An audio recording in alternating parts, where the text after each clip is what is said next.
Morning everyone. Lovely cool weather this morning. We had about 20 mils of rain last night, which hopefully will provide a little bit more activity this morning. So let's head out there and see what the day has in store for us.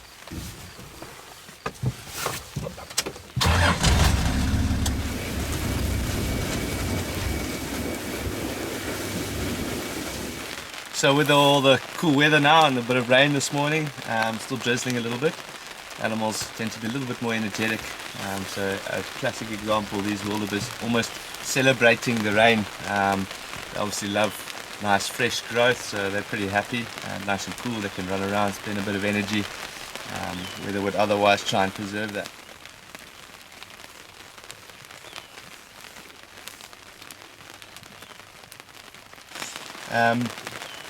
We're going to start a little game, well, kind of a game. We'll kind of ask a few questions, and if you know the answer, if you think you know the answer, put a comment down.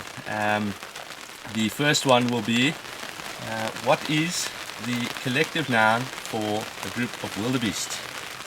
No cheating, no googling. Jemima, no you. Let us know what you think.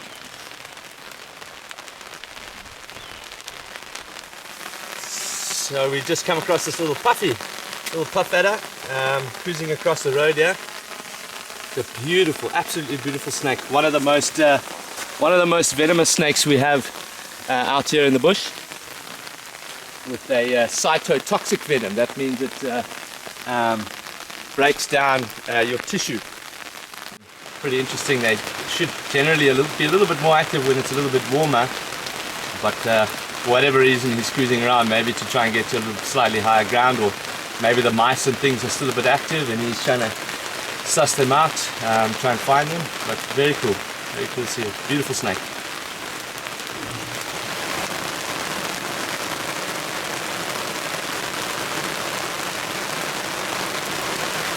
So the rain is coming down a little bit harder than it was earlier. Even the giraffe trying to take shelter, but under that kind of little tree there, he's pretty much only got his back half under the tree and his top half poking out the top there. Not the most effective shelter for a giraffe. The oxpecker, you can see him under the giraffe there, also trying to take shelter now.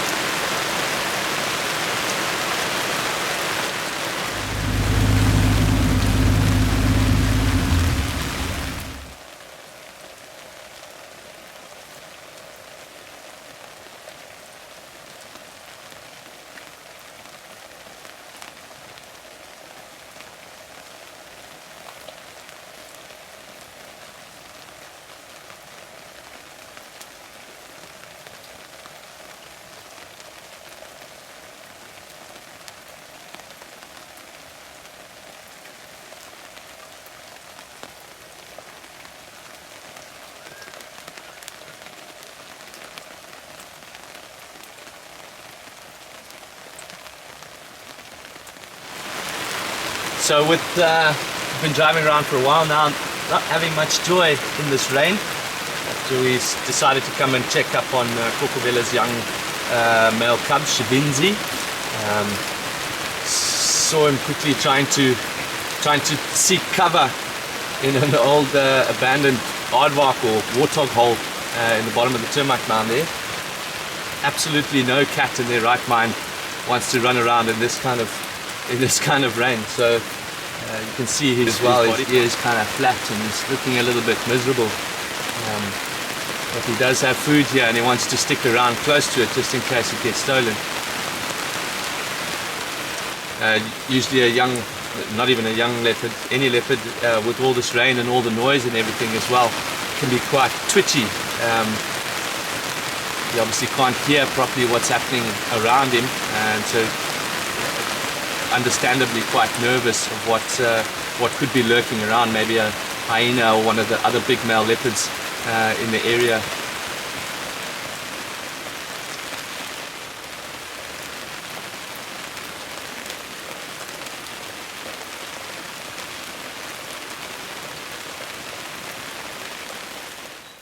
So he's settling down for the morning.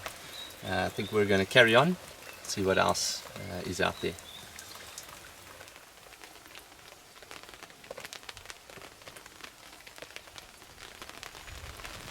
So here we have a Nyala bull. He's hanging out here with, there's a female as well just behind him and to the left. So this is an animal that typically hangs around the riverine areas or thick areas. You often find them in camps and things because of the nice lush vegetation, and I suppose a bit of safety sort of concerns that if they're in the camp they might be a little bit more safe. Adapted for those dense areas with those large ears, much like the kudu, big ears so they can listen to and pick up sounds of danger coming from a while away. With the nyalas, they are the most sexually dimorphic mammal we have in Africa, and probably one of the most in the world. And that means that the difference in appearance between the male and the female is far greater than any other animal. They look almost completely different species.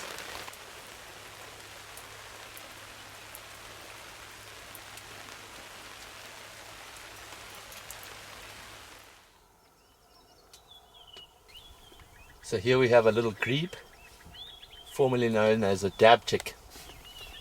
What's quite interesting about them is when their little hatchlings come out, they'll often carry the little hatchlings on their back while the adults are cruising around looking for some food.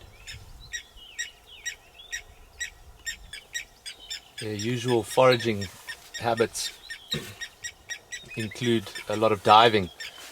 They can travel between 5 and 30 meters underwater and spend a good 50 seconds under there, popping up looking for small little invertebrates or little fish as well under the water.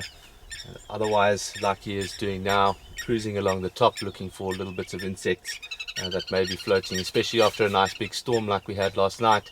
I'm sure there's been a few termites flying around, possibly landing in the water, other insects as well that he's looking for.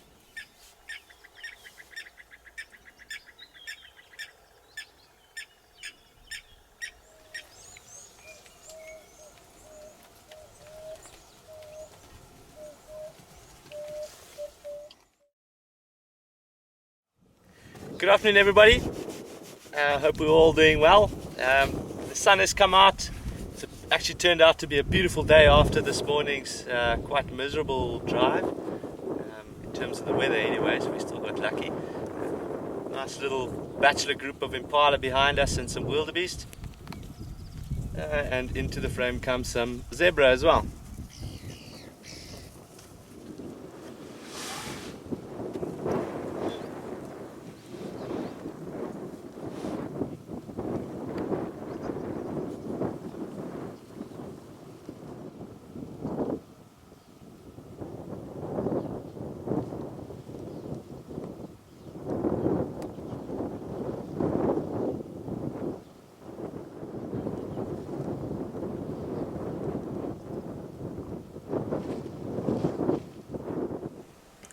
So we've been having some fantastic elephant viewing over the last couple of weeks.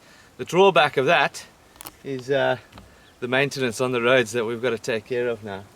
So thanks elephants.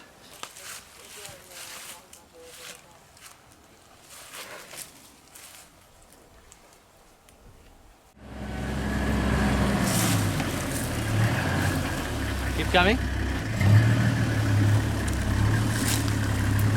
Okay.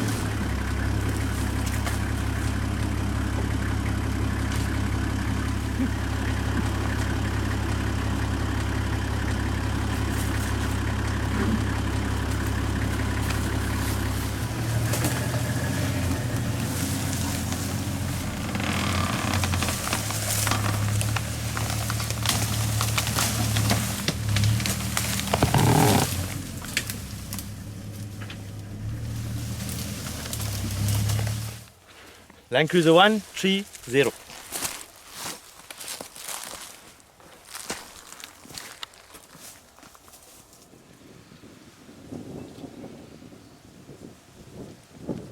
So we've luckily just got given a call by the Leopard Hills guys. They just found Boulder's young male cub. We've actually, since we started the entire series, we haven't seen them, and they're usually quite the regular out here on our afternoon or morning safaris. So what a treat to get him now.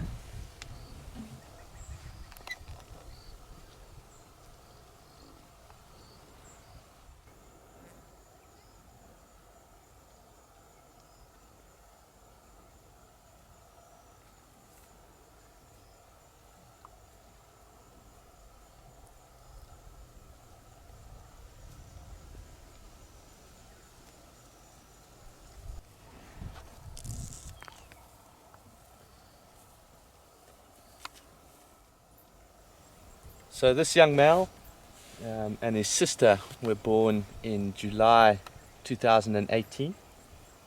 Their mother, Boulders, it's her first successful litter of cubs, as well as Ravenscourt, the dominant male in the area. Also his first successful set of cubs.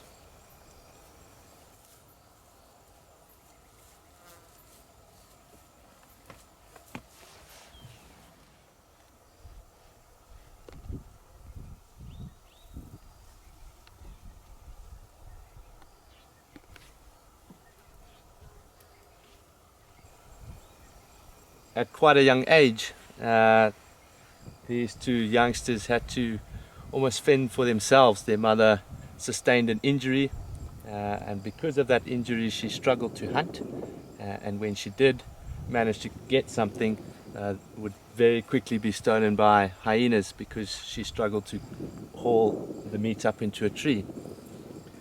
So for about 3 weeks, Boulders struggled to feed the youngsters, and they were probably about 8 or 9 months old, so they kind of had to fend for themselves. So right from a young age they were quite independent. Last time I think we saw them all together probably a month or two ago, but they are in the area doing well, looking very healthy. So great to see this youngster again. Alright folks, it's getting a bit dark now, and so we're probably going to leave him, because once he gets up and he heads into that tree line there, there's absolutely no ways we're going to be able to follow him. So yeah, a bit of a shame since we haven't seen him for a while, but that's just the reality. We'll try and catch up with him again in the next few days.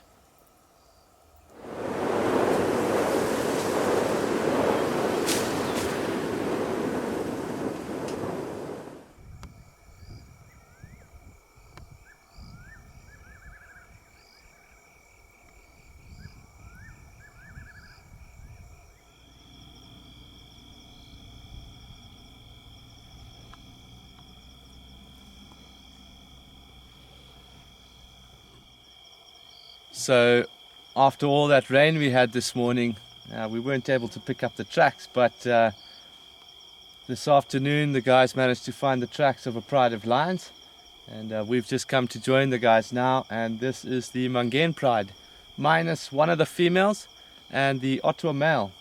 So they could be off on honeymoon somewhere, but who knows. There was a bit of audio earlier, so hopefully in the next couple of minutes they'll start singing for us again.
as the darkness sets in. This is the time when predators get active. As you can see, the lions there now starting to get active, possibly go and hunt.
Alright folks, we're going to leave them here this evening.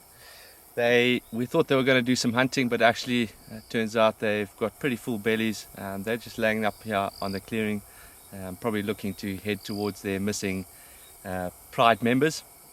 So hopefully we'll be able to give you an update tomorrow, but otherwise, good night.